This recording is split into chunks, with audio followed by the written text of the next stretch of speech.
Baik rekan-rekan sekalian, Assalamualaikum warahmatullahi wabarakatuh. Salam sejahtera buat kita semua. Kami perlu menjelaskan sejak awal terkait dengan terungkapnya kasus pembunuhan berantai ini. Awal mulanya kita menerima laporan dari Polres Bekasi Kota berupa laporan polisi penemuan mayat. Kemudian kami bentuk tim gabungan antara Polres Metro Bekasi dan Direktorat Reserse Kriminal Umum Polda Metro Jaya.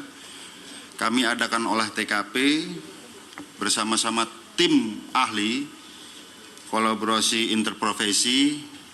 Akan kami selidiki apakah ini merupakan delik ataupun perbuatan pidana. Ternyata kami di sana menemukan kejanggalan. Yang pertama kami temukan lubang yang ini jadi bahan pertanyaan kami. Kemudian dari laboratorium forensik setelah dianalisis menemukan dari bahan-bahan sisa makanan ini mengandung 2 jenis racun, racun tikus dan racun untuk hama pestisida. Kemudian dari kedokteran forensik hasil otopsi menemukan zat yang sama, 2 racun ini. Dan kemudian dari hasil otopsi menemukan luka-luka di seputaran wajah ini. Ternyata hasil interogasi kami terhadap tersangka, selain diracun, korban-korban ini juga dicekik ya, lehernya agar cepat meninggal dunia. Dari Bekasi kami identifikasi pertama ada 5 korban. 3 orang meninggal dunia, 1 orang atas nama Neng Ayu usia 5 tahun. Ini juga minum racun tapi tidak banyak. Sekarang selamat ya, sudah kita rawat ya, di KPAD ya. Kemudian yang 1 ini minum racun juga.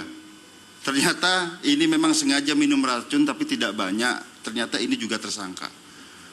Nah kemudian kita adakan integrasi terhadap 2 tersangka. Kita dari sini kita dapatkan 2 alat bukti yang cukup. Kolaborasi interprofesi ini kami temukan entry point, titik masuk untuk mengungkap siapa pelakunya. Dari digital forensik kami temukan, ternyata adalah skenario pembunuhan berencana.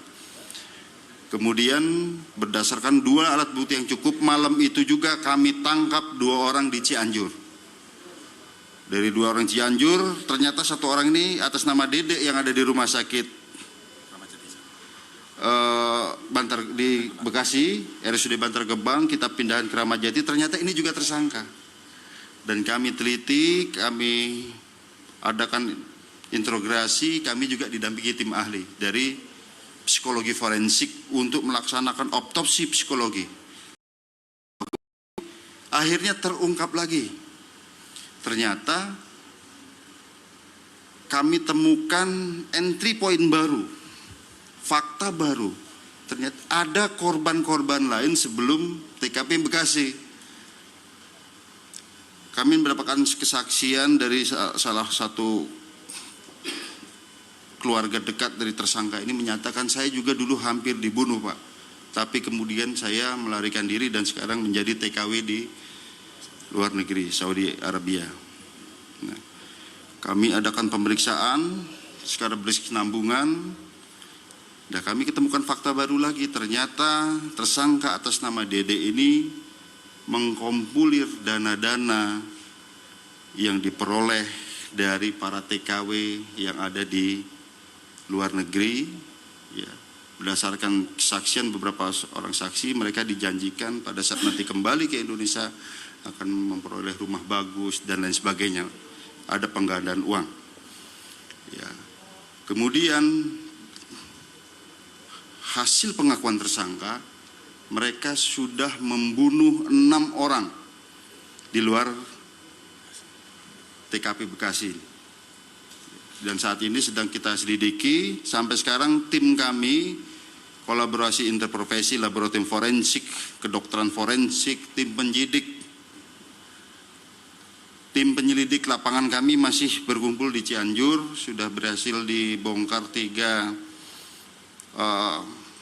bukan makam ya, jadi tempat dikuburkan korban-korban ini, ada yang di sebelah WC, ada yang di dalam rumah dan lain sebagainya. Bahkan yang menyedihkan rekan-rekan sekalian, di salah satu rumah tersangka sudah disiapkan lubang baru yang sama persis dengan TKP yang ada di Bekasi.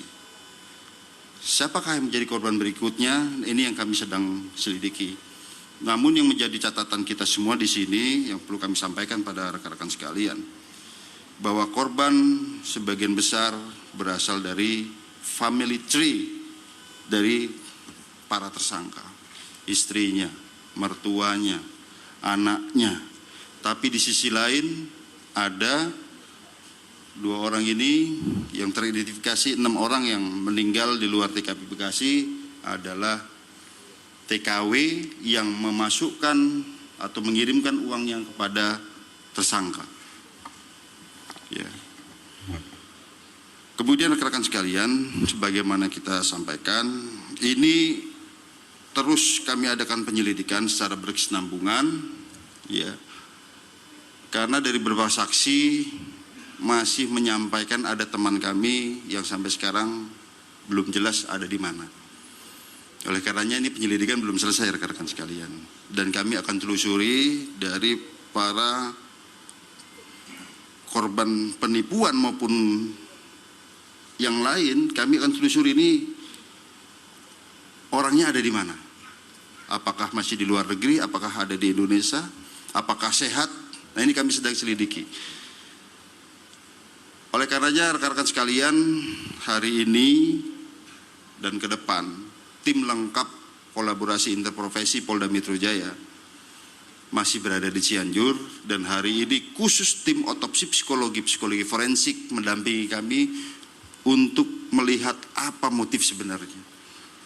Kalau memang penipuan, mengapa harus ada anak 2 tahun yang dibunuh? Mengapa harus ada anak 5 tahun yang harus diracun? Itu skenario sudah tergambar semua dari metode penyelidikan kami, baik itu digital forensik maupun keterangan-keterangan saksi, otopsi psikologi dan lain sebagainya.